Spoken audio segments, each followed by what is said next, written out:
Hello friends, আসসালামু আলাইকুম। সবাই কেমন আছেন? আশা করি সবাই ভালো আছেন। আজকে আমি আরও একটা নতুন রেসিপি নিয়ে হাজির হয়ে গেলাম। আজকের রেসিপি হচ্ছে সকাল বিকেলের নাস্তা।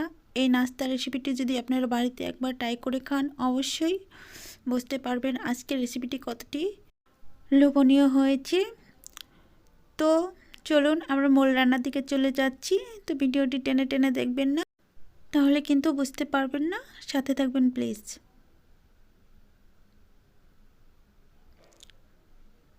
আমি নাস্তাটা রেডি করার জন্য এখানে মেজারমেন্ট কাপে 2 কাপ ময়দা নিয়ে নিচ্ছি। তারপর নিয়ে নিচ্ছি ইস্ট 1 টেবিল চামচ। তারপর লবণ নিয়ে নিচ্ছি। তারপর একটু বাটার দিয়ে দিচ্ছি। আপনারা বাটারের বদলে তেল অথবা ঘি যেটাই দিতে পারেন। আমি ঘি বাটার দুটোই দিয়েছি, আপনারা সাদা তেলটা ইউজ করতে পারেন, সমস্যা নেই। তারপর এটা হাত দিয়ে ভালোভাবে মেখে মেখে মিশিয়ে নিয়ে তারপর হালকা কুসুম গরম পানি দিয়ে ডোটা তৈরি করে নিতে হবে। তো এইভাবে আপনারা ভালোভাবে ডোটা তৈরি করে নেবেন, আমি যেভাবে নিয়েছি। তো ডোটা এতটুকু নরম হবে, বেশি শক্ত করা যাবে না। তো এটা কিছুক্ষণের জন্য রেস্টে রেখে দেব, আমি প্রায় আধা ঘন্টার জন্য রেখে দেব। তো ফয়েল পেপার দিয়ে আমি মুখটা বন্ধ করে রাখবো। আপনারা চাইলে যে কোনো ঢাকনার সাহায্যে এটা ঢেকে রাখতে পারেন। আমি ফয়েল পেপারটা দিয়ে দিচ্ছি। তো ভালো করে পেঁচিয়ে রাখতে হবে যাতে কোনো বাতাস না যায়। এদিকে আমি ওইটা সাইড করে রেখে এখন আমি নাস্তার ভিতরে যে একটা পুর রেডি করব, সেই পুর রেডি করার জন্য এখানে আমি কিছু আলু সিদ্ধ করে নিয়েছি। তারপর দিয়ে দিচ্ছি জিরার গুঁড়ো, তারপরে একটু দিচ্ছি চাট মশলার গুঁড়ো। আপনারা চাইলে শুধু জিরের গুঁড়োটাও দিতে পারেন, চাট মশলা না দিলেও চলবে। তো তারপর দিয়ে দিচ্ছি একটু টমেটো সস। দেওয়ার পর তারপরে দিয়ে দিচ্ছি কিছু ধনিয়া পাতা কুচি। তারপর দিচ্ছি একটু সয়া সস। তারপর দিচ্ছি স্বাদ মতো লবণ। লবণটা বুঝে শুনে দিতে হবে, সয়াতে লবণ আছে আর টমেটোতেও লবণ আছে। তো এটা হাত দিয়ে ভালোভাবে মিশিয়ে নিতে হবে। মিশিয়ে নিয়ে এটাকে একটু তারপর আমি একটু দিয়ে দিচ্ছি চিনি। চিনিটা দেওয়ার কারণে একটু মিষ্টি মিষ্টি আমার পুরটা রেডি হয়ে গেছে, এটা আমি সাইড করে রেখে দিচ্ছি। তো ফয়েল পেপার দিয়ে ঢেকে রেখেছিলাম। তো ফয়েল পেপারটা ছাড়িয়ে নিচ্ছি। দেখেন অনেকটুকু ফুলে গেছে, ভিতরে অনেকটা বাতাস চলে এসেছে। আর এই বাতাসটা বের করে দেওয়ার জন্য হাতে একটু ঘি লাগিয়ে তারপর এটা আমি চেপে চেপে বাতাসটুকু বের করে দিচ্ছি। তো বাতাস বের করে দেওয়ার পর একটু ভালোভাবে মিশিয়ে নিতে হবে। তো আমার মিশিয়ে নেওয়া হয়ে গেছে। এটা আমি একটা রুটি করে নিব, তার জন্য বেলনের সাহায্যে একটু বেলে নিব। তো এই রুটিটা আমি একটু মোটা করেই রাখবো, তার জন্য বেশি বেলাবেলির প্রয়োজন নেই। তো এখানে আমি ভিতরে এখন যে পুরটা রেডি করে রেখেছিলাম সেই পুরটা দিয়ে দিব, সবটুকু পুরি দিয়ে দিব।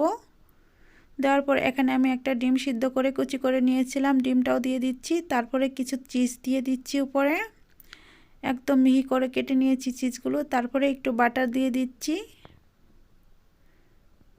বাটার দেওয়া হয়ে গেলে আমি একটু গরুর দুধ দিয়ে দিচ্ছি, প্যাকেটে 10 টাকার প্যাকেটে গরুর দুধ। তারপরে দিয়ে দিচ্ছি একটু ঘি।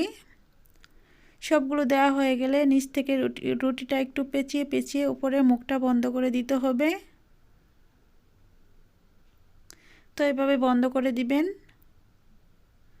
তো আমার বন্ধ করে নেওয়া হয়ে গেছে। তারপর একটু হাত দিয়ে ছড়িয়ে ছড়িয়ে নিচ্ছি। এটা আর বেলাবেলির কোনো দরকার নেই, এমনিতেই ছড়ে গেছে। আর এটা আমি একটু মোটা করে রাখবো।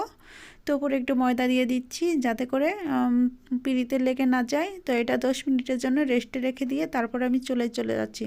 তো 10 মিনিট পর খুলে দেখাচ্ছি কেমন হয়েছে। এখন আমি এটা ভেজে নেব। তো ভেজে নেওয়ার জন্য আমি বেশি তেল ব্যবহার করব না, আমি অল্প তেলেই ভেজে নিব। এটা একটু তেল দিয়ে দিচ্ছি, তারপরে দিয়ে দিচ্ছি রুটিটা দিয়ে কিছুক্ষণ আমি রান্না করে নিব। 2 থেকে 3 মিনিটের জন্য ঢেকে দিব। এই পর্যায়ে আমি বলছি, যারা আমার চ্যানেলটি এখনও সাবস্ক্রাইব করে না, যদি আমার রেসিপিটি ভালো লেগে থাকে অবশ্যই সাবস্ক্রাইব করে দিবেন আর পাশে থাকা বেল বাটনটি অন করে রাখবেন। 2 মিনিট পর ফিরে এসেছি, দেখেন কেমন হয়েছে, অনেকটা ফুলে গেছে। আর নিচের যে তেল ছিল ওটা উপরে চলে এসেছে। তারপর আমি উল্টিয়ে নিচ্ছি। তো উল্টিয়ে নিতে একটু কিন্তু সমস্যা হবে, সেটা আপনারা খুব সাবধানে দিবেন, কারণ মোটা রুটির তেলটা শরীরে ছিটে আসতে পারে। আমারও একটু সমস্যা হয়েছিল। তো যাই হোক আমি উল্টিয়ে নিচ্ছি।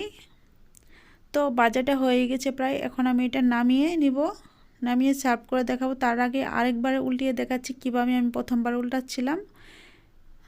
তো প্যানটা উপর মুখ করে ঢাকনার উপরে রেখে তারপরে উল্টিয়ে নিচ্ছি। এই তো এখন আবার দিয়ে দিচ্ছি।